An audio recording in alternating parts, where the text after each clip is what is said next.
Hello everyone, this is a continuation of the Manipulator type series. You can watch the first 3 up on my channel now, or you can go to my playlist and watch them under the title Manipulator Types. This series is focused on the different types of manipulation that we use unknowingly or knowingly. Some people do this on purpose to get what they want out of others, while some people do it subconsciously simply because it works and is very effective. This series is not focused on victim versus abuser, but rather the point is to teach and educate on the different types of manipulation tactics that people use. Each tactic can be used at different times, and each can be used interchangeably. You can use one type of manipulation at one moment, combine 2 or 3 at different points in time. Today we will be talking about the defender. The defender is the one who shields you from the world. They protect you from all harm and all danger. They're always on your side. They over-empathize with you, and their sympathy is also a little bit exaggerated. They always have an undying support for you, and they make it seem like they're always on your side. But at the end of the day, it's still a control issue with them. A good example of this actually is the smother. And for those of you who don't know what a smother is, it's actually just the word mother with an S in front. And the word smother just means to smother something, to cover something. So a mother who is overly protective is a smother, and they don't allow their child to grow as an individual because they're very afraid. They can come across as unselfish and always think about others over themselves. These types of manipulators can be very helpful and caring, but their over-obsession with defending and protecting the ones they care about treads into the manipulation category. So why is caring too much a form of manipulation? You would think how great it is for someone to care about me so much. But the answer is because too much of anything is not a good thing. The defender will shield the one they love from everything. They will not allow the one they care about to experience things for themselves, which will stunt their growth as a person. We need to have our own experiences in order to learn and grow in this life. The defender will protect them from experiencing the hardship of life, but this can also be very subjective according to them. So it doesn't actually have to be something hard, it can just be something that they deem something that they feel like they need to protect the other person from. Think about this. Is it really care if they protect you from everything, forcing you to do what they want all the time? There's a distinction to be made between care and control. Someone who wants control over you thinks they care, but in doing so, they hurt you. I've said this before, but there's a quote, and it's a very famous one. And it goes, "The road to hell is paved with good intentions." Sometimes through trying to control in this way, they might have good intentions, but the final outcome is that you suffer. Sometimes we need to experience things for ourselves to know who we are as people. If we are shielded from all harm, we don't become complete human beings. Some pain is necessary. It's like going to the gym and having to go through the struggle of working out. It's necessary to build strong muscles. Such is the same with people who strive to be exceptional. I used to work at a farm when I was younger, and here's another good example. When you have a plant in a greenhouse that is not exposed to the elements, it is weaker than the ones which are outside. Now here's the interesting part. It's good to keep seedlings in a greenhouse for protection, but you don't want to keep them there forever. There is a process which is known as hardening off, which means to transition seedlings from the protection of the greenhouse to the outside world. If the seedling is transitioned from the greenhouse to the outside too quickly, then the seedling most often dies because it's not used to the sun, the wind, and the fluctuating temperatures of the outside world.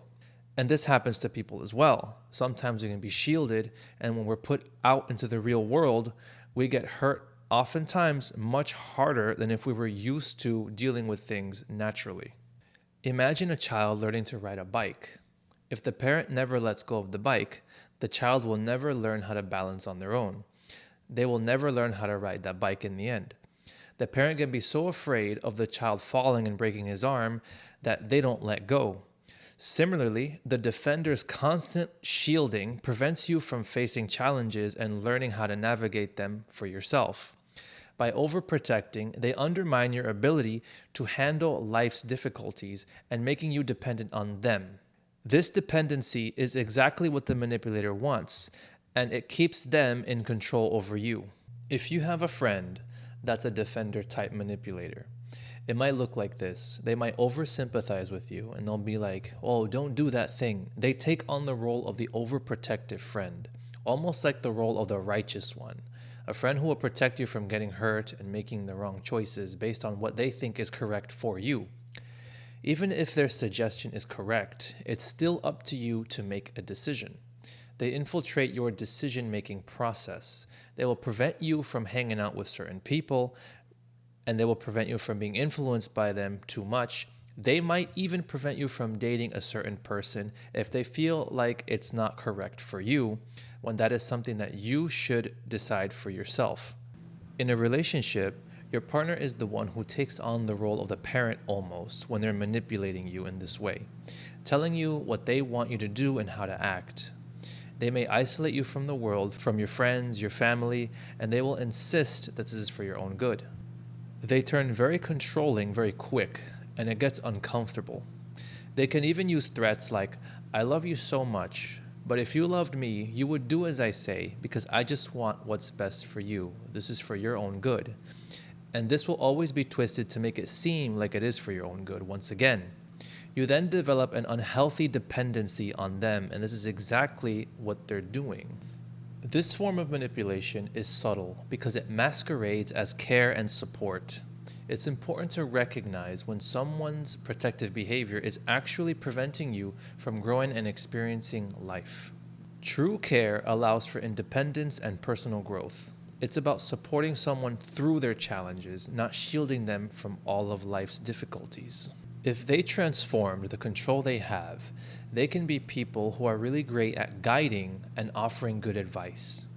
They know when to shield you from making mistakes that can be too grievous and allow you to make mistakes because they know it's part of the learning process. They don't force anything on you, and they don't even teach. They don't think for you. They think with you and gently guide you. They know that it's not a matter of what they say and do. Sometimes you just need to live life and experience things for yourself to understand. They don't teach because they know life is the great teacher itself. You must come to the realization for yourself. They know they can't do it for you. Everything they say is merely suggestion and nothing more. You don't even have to take it. Nothing is forced whatsoever. Someone who really cares about you will be there for you when you have made mistakes. They will be there when you're struggling mentally. They will guide you through the process so that you can come out of the experience stronger in the end. The defender manipulator type will just throw things in your face and say, I told you not to do that thing. You should have never done that. You should have listened to me. Look at the position you're in now. They will put salt on the wound and amplify the pain so that they can put you under their spell, essentially. They want to keep you in their control, and they will make you feel worse, and this will accomplish their goal in keeping that control over you. If you have been dealing with someone of this type, the defender type manipulator, it requires lots of communication to break. But at the same time, it's not really necessary to communicate with them too much. It depends on the willingness of the other person to listen. So at the end of the day, it depends. But they might make it hard, and they might actually make you feel guilty. They might not fully understand what you're saying. They might not understand that what they're doing is hurting you rather than helping. It's important for you to explain what exactly their tactics are making you feel and how it's affecting you. But you don't have to force them or make them see your point of view fully, because many times they just don't see it. It's just important for you to tell them so that they can have an idea of what they're doing. And since manipulators have a hard time not being in control, it's not easy for them to fully understand these things right away. It takes time. Be patient, not just with them, but be very patient with yourself at the end of the day. Sometimes we can get worked up with explaining things to the people who hurt us. Sometimes they change, and sometimes they don't. But that shouldn't stop you from freeing yourself from their grasp. In the end, you must live life for yourself. If you leave the protection of the defender, you will just end up better than you were before.